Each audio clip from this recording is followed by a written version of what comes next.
ఒక పెద్ద వనంలో ఒక కాకి జీవించేది. ఆ కాకి చాలా తెలివైనది, కాని కొంచెం అహంకారమూ ఉండేది. ఒకరోజు అది చెట్టు కొమ్మపై కూర్చుండియుంది. దాని దగ్గర ఒక ముక్క రొట్టె ఉంది. ఆ సమయంలో ఒక నక్క అక్కడికి వచ్చింది. నక్కకు ఆ రొట్టె కనిపించగానే దానిని పొందాలనే ఆశ కలిగింది.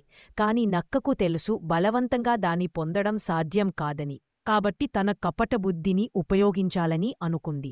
నక్క వెంటనే కాకిని చూసి మధురమైన మాటలు చెప్పడం మొదలుపెట్టింది. అయ్యో, ఎంత అందమైన పక్షివి నువ్వు! నీ మెరిసే రెక్కలు సూర్యకాంతిలో బంగారమలే మెరుస్తున్నాయి.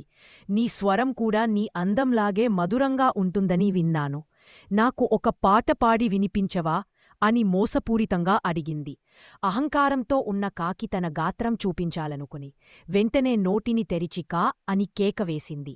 రొట్టె కింద పడిపోయింది. నక్క దానిని తీసుకుని పరుగుతింది. కాకి మూర్ఖంగా మోసపోయినట్లు తెలిసి బాధపడింది. అప్పుడే తన తప్పు అర్థం చేసుకుంది. నీతి: మధురమైన మాటలు విన్నంత మాత్రాన వెంటనే నమ్మకూడదు. బుద్ధి, జాగ్రత్త మనకు రక్షణ. ప్లీజ్ సబ్స్క్రైబ్ చేసుకోండి.